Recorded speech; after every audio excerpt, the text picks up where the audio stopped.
saya Purwati, calon guru penggerak angkatan 10 dari Kabupaten Oku Timur. Dari SDN 01 Sumber Harapan akan melakukan wawancara dengan pimpinan mengenai tugas modul 1.3, yaitu pengambilan keputusan berbasis nilai-nilai kebajikan sebagai pemimpin. Saya akan melakukan wawancara dengan Ibu Endang Wiastuti selaku Kepala Sekolah SDN 1 Sumber Harapan. Apa kabarnya Bu hari ini? Alhamdulillah sehat. Maaf Bu ya mengganggu waktunya. Aman-aman saja. Oke. Saya ucapkan terima kasih karena pada pagi hari ini diberikan kesempatan kepada saya untuk melakukan wawancara. Oke, Ibu, Ya. Ibu selaku kepala sekolah seringkali menghadapi suatu dilema Bu ya pada saat pengambilan keputusan. Dan keputusan itu jika kalau antara dua keputusan, yang satu benar yang satu salah, kita memilih itu yang namanya rujukan moral. Tetapi apabila kedua-duanya ini memiliki nilai-nilai yang sama, yang satu benar, yang satunya juga benar, maka inilah yang dimaksud dengan dilema itu. Jadi menurut Ibu, belum ya itu. Dilema itu apa sih Bu, yang kalau keputusan yang dilema yang menurut Ibu? Dilema itu antara kalau memberi keputusan ini nanti ada sisi positif dan negatifnya. Iya. Dilema. Ya. Jadi masih ada pemikiran lagi Bu ya. Ya. Oke. Baiklah Ibu, coba sekarang Bu ya. Selama ini Ibu bagaimana Ibu mengidentifikasi kasus yang merupakan dilema etika atau pembangun moral? Tanggapannya itu. Sebagai pimpinan sekolah ini ya, itu seringkali saya menghadapi kasus dilema etika ya. Atau rujukan moral. Cara yang saya gunakan untuk mengidentifikasikan kasus-kasus tersebut ya adalah dengan melihat dan memahami kasus-kasus tersebut ya.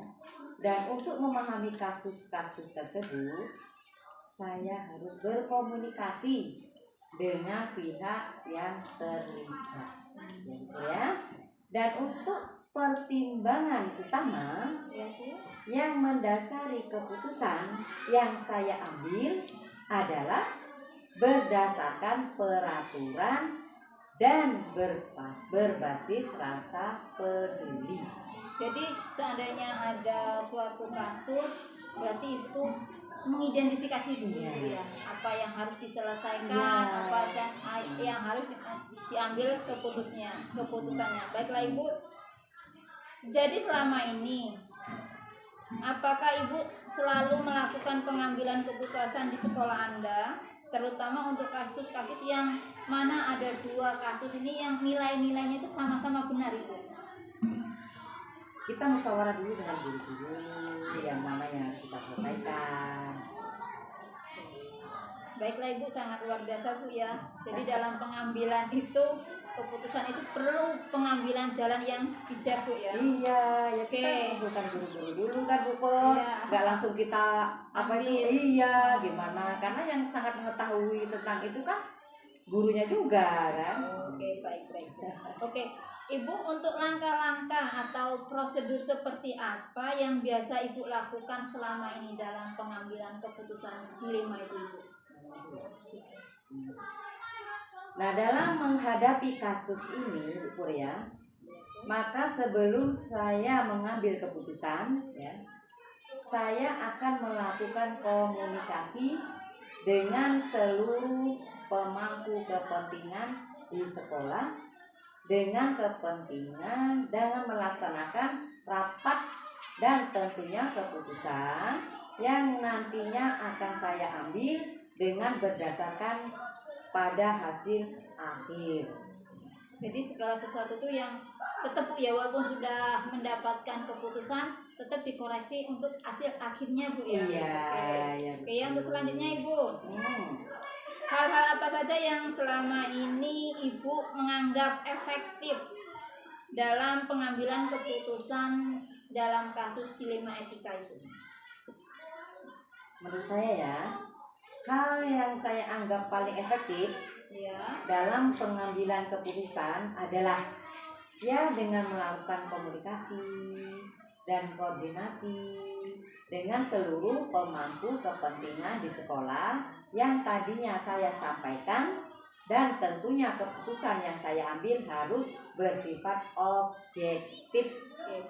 Jadi komunikasi itu jalan yang utama Bu ya. Jika komunikasi berjalan dengan lancar, apapun yang ada itu akan segera teratasi Bu ya. Oke, terima kasih, sangat bagus sekali Bu.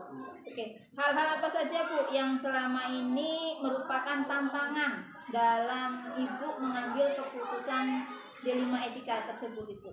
Tantangannya Gini Bu ya, dalam tantangan dalam pengambilan keputusan adalah kurangnya kesadaran anak-anak di lingkungan sekolah dalam menjaga kebersihan sekolah itu gitu.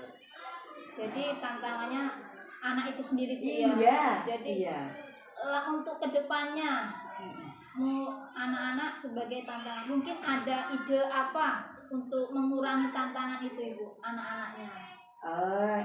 Itu saya melangsung dengan wali kelasnya masing-masing. Karena yang bertanggung jawab di kelas itu adalah wali kelasnya. Ya. Jadi wali kelasnya ukur ya.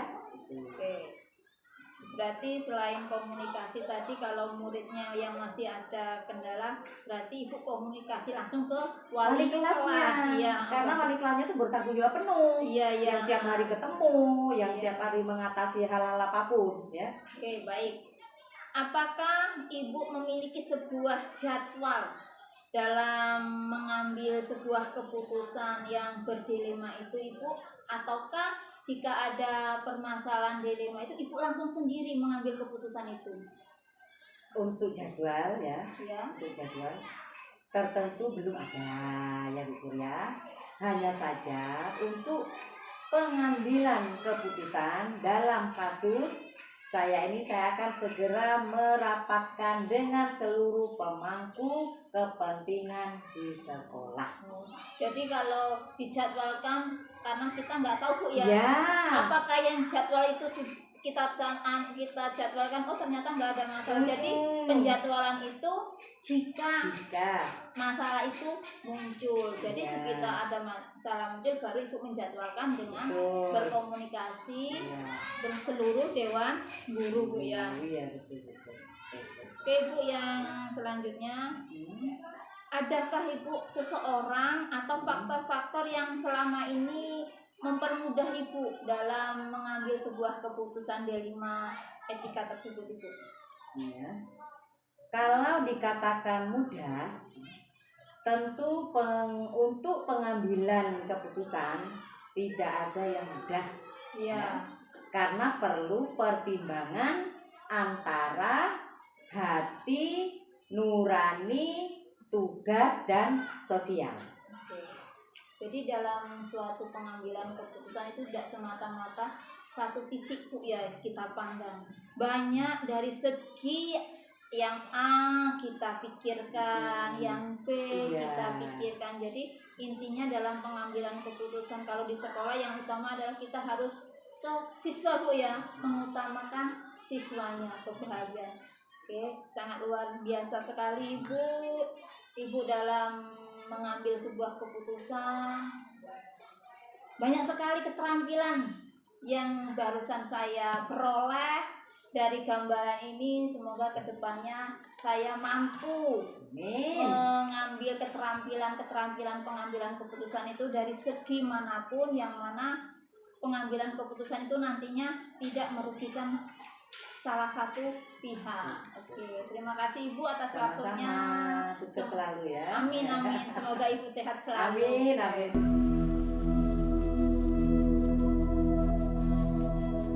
Assalamualaikum Bapak, selamat pagi. Waalaikumsalam warahmatullahi wabarakatuh. Selamat pagi juga. Bagaimana Pak kabar hari ini? Alhamdulillah sehat. Oke. Mohon maaf Pak, hari ini saya mengganggu aktivitas Bapak, kegiatan Bapak, dan saya mengucapkan terima kasih dengan berkenannya Bapak membantu saya dalam melaksanakan tugas sebagai calon guru penggerak ini Bapak.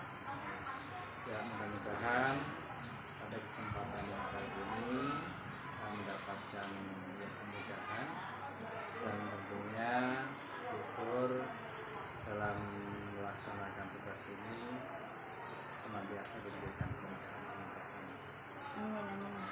Terima kasih Bapak. Ini Bapak, dari tugas kami ini kan diberikan suatu tugas untuk mewawancarai pimpinan. Di antaranya yaitu kepala sekolah, yang mana kepala sekolah itu mengambil suatu keputusan. Banyak selama ini kan kepala sekolah selalu dihadapkan oleh keputusan-keputusan yang mana dari keputusan itu harus diambil salah satu. Apabila keputusan itu memiliki dua keyakinan yang sama besar, disitulah keputusan itu masalah itu sudah mengandung dilema etika. Nah, dari sini Pak, pernah Bapak mengalami suatu permasalahan seperti itu Bapak, yang mengandung dilema etika untuk pengambilan sebuah keputusan? Iya, jadi yang selama ini saya rasakan ya, menemui hal-hal yang seperti itu. Pastilah ada permasalahan atau dilema-dilema di satuan pendidikan, dan itu semua memang harus kita selesaikan agar bisa mendapatkan solusi-solusi sehingga semua masalah bisa teratasi.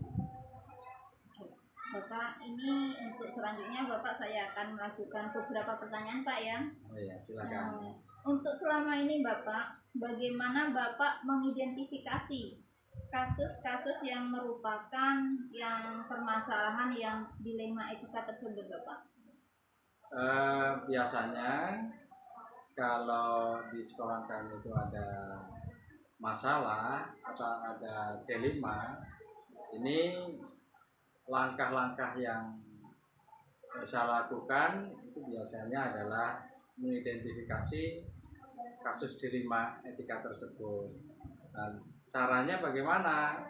Caranya yang pertama mengenali pertanyaan etika masalah, kemudian mengumpulkan fakta yang relevan dengan situasi, kemudian menentukan siapa yang terlibat, kemudian membuat daftar tindakan atau strategi alternatif, kemudian pengujian paradigma benar lawan benar, kemudian melakukan solusi pemecahan masalah, kemudian mengambil keputusan, baru kita lihat ulang keputusan dan refleksi. Nah, ini biasanya yang saya lakukan untuk mengidentifikasi kasus dilema yang terjadi.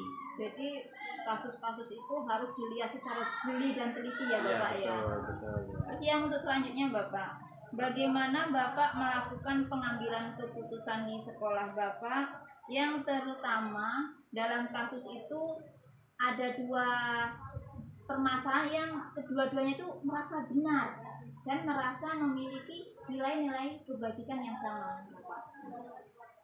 Ya, itu juga pernah kami rasakan juga.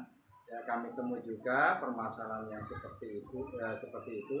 Tetapi itu memang harus kita ambil keputusan juga, nah, supaya tidak ada keraguan, kebimbangan.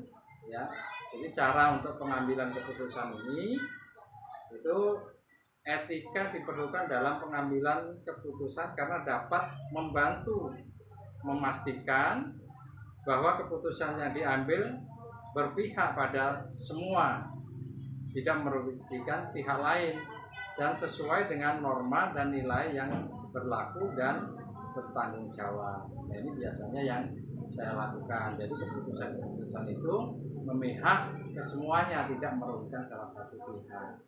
Jadi meminimalisir adanya ketidakpahaman Pak ya. Betul. Di antara semuanya. Iya. Oke, baiklah Bapak. Untuk selanjutnya Bapak, langkah-langkah atau prosedur seperti apa yang Bapak lakukan untuk selama ini dalam pengambilan keputusan itu Bapak? Jadi yang kami terapkan untuk mengambil keputusan untuk menghadapi semua masalah, ini ada beberapa langkah atau prosedur yang saya lakukan. Ini diantaranya mengenali nilai-nilai yang saling bertentangan. Ini kita pahami dulu ya, nilai-nilai yang terkandung di situ. Nah, kemudian menentukan siapa yang terlibat dalam situasi ini. Nah, kemudian kita kumpulkan fakta-fakta yang relevan.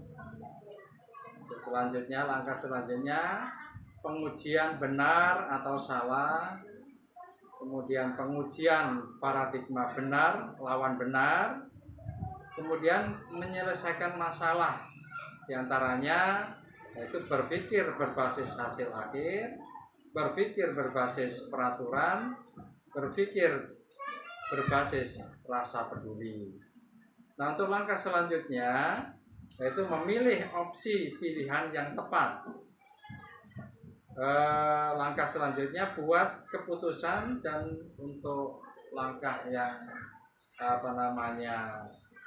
terakhir yaitu lihat kembali keputusan akan dan refleksi ya, maksudnya keputusan yang kita ambil itu kita refleksi ya, mana yang artinya lebih tepat, mana keputusan-keputusan yang kita keluarkan tadi, mana yang lebih tepat, artinya lebih menguntungkan ya bersama lah, seperti tidak merugikan salah satu pihak ataupun tidak merugikan sekolahan.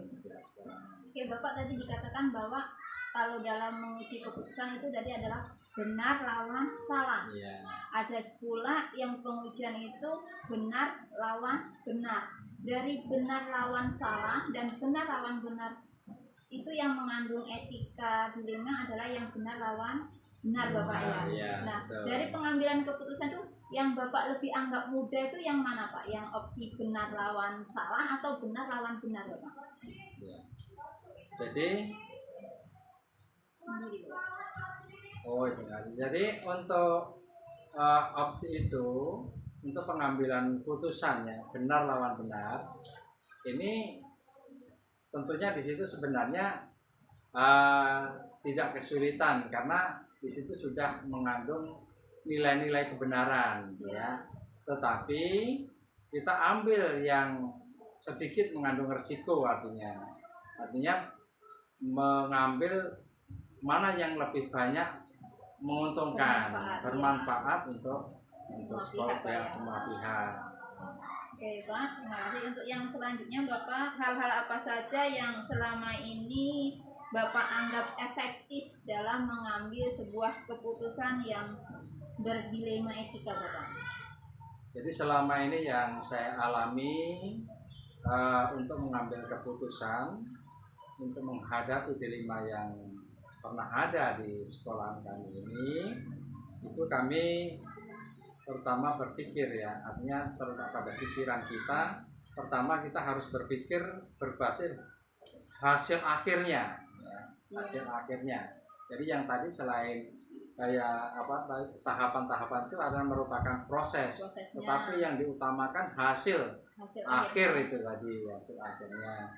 Nah, kemudian juga kita berpikir untuk berbasis peraturan, artinya keputusan-keputusan kita harus berdasarkan aturan, norma-norma, tidak menabrak atau tidak melanggar aturan yang ada, ya, seperti itu. Nah, kemudian untuk langkah atau hal yang berikutnya yaitu berpikir berbasis rasa peduli. Artinya dalam kita mengambil keputusan itu kita punya rasa peduli punya rasa empati dengan permasalahan yang ada ataupun orang yang menghadapi dalam permasalahan itu. Jadi tidak kita biarkan begitu saja. Dengan rasa peduli inilah mudah-mudahan kedepannya terbangun komunikasi yang lebih baik lagi dan mendapatkan hasil yang lebih baik lagi. Jadi dengan adanya rasa empati, terus rasa peduli tadi Pak, ya moga-moga yang mengalami dilema ini juga memiliki suatu kesemangatan Bapak, untuk untuk lebih berbuat yang lebih baik lagi. Oke. Untuk selanjutnya Bapak, jadi hal-hal apa saja yang selama ini yang menjadi tantangan bagi Bapak dalam mengambil sebuah keputusan tersebut Bapak? Iya. Jadi dalam semua permasalahan pasti ada tantangannya. Ada di dalam pikiran kita, hati kita, ganjalan-ganjalan. Pertama berkaitan dengan masalah perasaan. Karena yang kita hadapi adalah yang manusia yang punya perasaan seperti itu. Kadang-kadang kita terganjal dari situ, apakah nanti keputusan yang kita lakukan itu menyinggung perasaan orang lain atau bagaimana. Nah, ini perlu kita jaga. Nah, kemudian permasalahan itu kadang kita berpikir apakah ada solusi atau tidak. Jadi dengan adanya tidak menemukan solusi itu kadang mengganggu permasalahan itu tidak cepat terselesaikan. Kemudian yang kita hadapi juga kadang kita mau memutuskan itu sulit memutuskan itu karena kurang adanya keterbukaan. Ya. Kalau sebenarnya ada keterbukaan itu mudah-mudahan semua masalah bisa diselesaikan. Nah, kemudian masalah ini juga kadang sulit dilakukan, diselesaikan ini karena kurangnya ada komunikasi dan informasi. Makanya kurang ada informasi, kurang ada komunikasi, maka ini kadang-kadang jadi masalah. Ini kadang-kadang yang dihadapi seperti itu. Kemudian kalau kita mau mengambil keputusan ya untuk menyelesaikan suatu masalah, kadang-kadang kita sudah terlebih dahulu terbenak di dalam hati kita seolah-olah ada rasa kegagalan, takut tidak bisa memberikan solusi terbaik, kan kadang-kadang seperti itu. Makanya kita harus optimis, terbangun dalam diri kita. Semua masalah itu bisa diselesaikan sebenarnya kalau itu tadi saling terbuka, saling keterbukaan dan komunikasi yang baik. Mudah-mudahan semua masalah bisa kita selesaikan. Nah, kemudian dengan adanya pemecahan masalah tadi, ini harapannya juga ada kepastian untuk kedepannya supaya mereka itu tidak punya rasa tidak ada kepastian, tidak ada kepastian masalah ini sehingga berlarut-larut yang sebetulnya kadang-kadang tidak bisa terselesaikan. Jadi nggak ada rasa optimis, kan seperti itu. Nah, inilah kadang-kadang yang buat kita punya perasaan seolah-olah hasil atau usaha kita tidak akan terwujud kan seperti itu. Jadi ada perasaan takut, tidak ada kepastian gitu. Nah, kemudian ini juga ada kaitannya tadi, ada ketidakpastian ini karena adanya kurang percaya diri tadi. Padahal sudah saya sampaikan tadi, semua masalah itu akan bisa diselesaikan. Optimis, percaya diri. Ya, tentunya di samping kita ikhtiar, kita lalui dengan usaha-usaha, kita juga berdoa kepada Tuhan, kepada Allah SWT, sehingga semua masalah yang kita hadapi itu bisa terselesaikan dengan baik. Tadi Bapak mengatakan bahwa seandainya tantangan itu salah satunya tadi jika tidak mendapatkan solusi ya Pak ya. Seandainya Bapak mengalami hal seperti itu, mungkinkah ada pihak-pihak lain yang bisa membantu Bapak atau Bapak tetap kokoh untuk mengambil keputusan itu sendiri Bapak? Sebenarnya satu suara dibanding dua suara, satu masukan, atau ada dua masukan, tiga masukan, semakin banyak kita terbuka menerima pendapat-pendapat dari orang lain, itu kita akan mendapatkan keputusan yang terbaik. Jadi kalau ada misalnya kami sendiri tidak bisa mengatasi suatu masalah, tentu kami bisa minta pertimbangan dengan pihak lain, dengan teman-teman, bagaimana caranya untuk menyelesaikan masalah ini supaya mendapatkan solusi yang terbaik. Jadi nggak cuma pihak satu atau dua, mesti pihak banyak Pak ya, dilibatkan dalam pengambilan keputusan. Betul. Yang akhirnya nanti dilema itu tidak berkepanjangan, jadi apa yang menjadi tujuan itu tepat dan sasarannya itu sesuai. Iya, betul. Oke. Baiklah Pak, untuk selanjutnya, apakah Bapak dalam menghadapi permasalahan suatu dilema etika, Bapak mempunyai jadwal ataukah Bapak sendiri langsung menentukan keputusan itu di tempat itu Pak?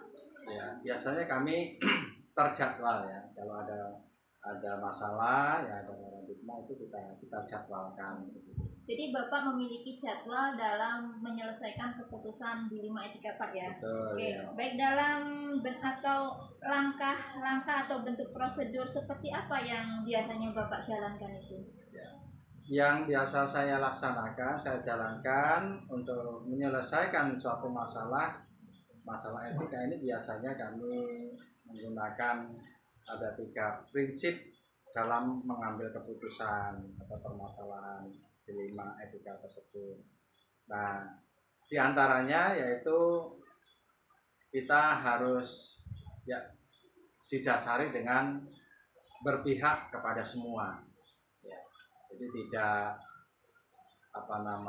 mendiskreditkan salah satu pihak, begitu tidak. Jadi kita anggap semuanya adalah ingin merasakan ya. Jadi supaya nanti keputusan yang diambil adil, bisa diterima oleh dua belah pihak, seperti itu. Jadi kita berpihak kepada semuanya.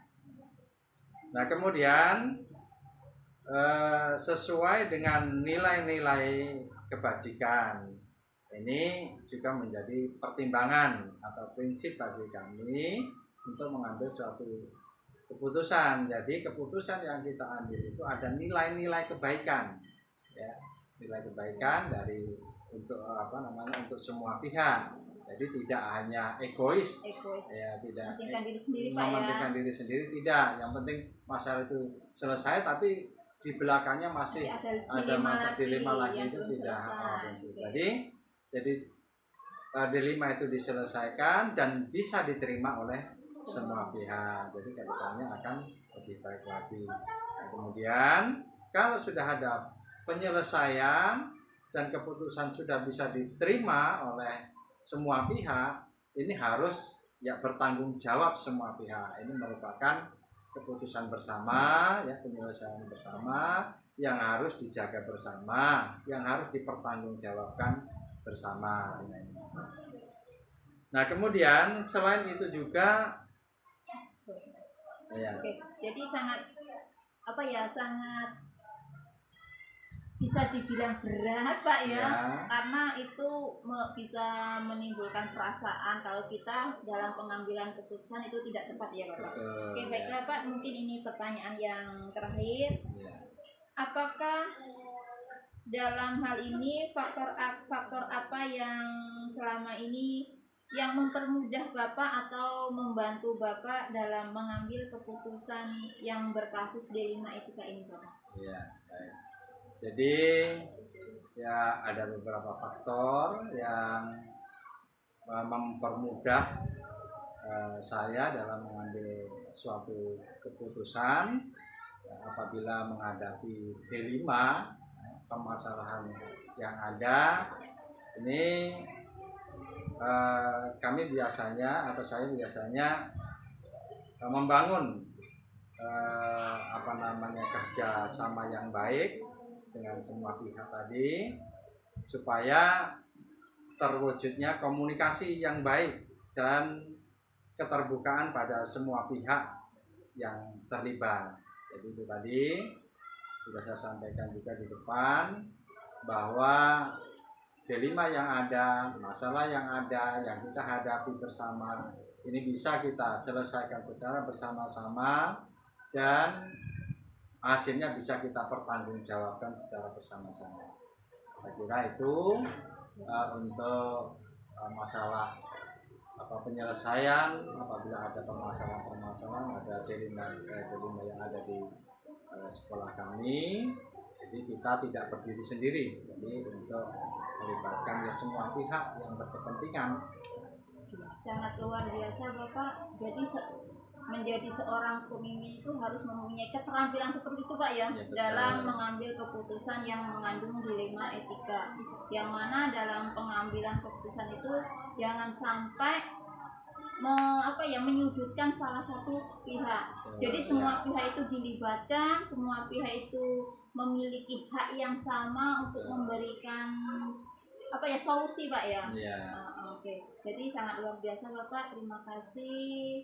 Bapak adalah sangat memotivasi saya, gambaran saya. Jadi dalam seandainya saya menghadapi seperti itu, mungkin saya akan lebih belajar lagi Pak ya dalam mengambil sebuah keputusan itu. Jadi keputusan itu tidak hanya dipandang satu arah saja Pak ya, semuanya dilibatkan untuk menuju hasil yang baik. Oke, terima kasih Bapak atas waktunya. Semoga Bapak sehat selalu. Amin. Dan dapat melaksanakan kepemimpinan ini sampai batas terakhir. Selalu sehat. Semoga amanah. Terima kasih Pak. Amin. Saya ucapkan wassalamualaikum warahmatullahi wabarakatuh. Waalaikumsalam warahmatullahi wabarakatuh.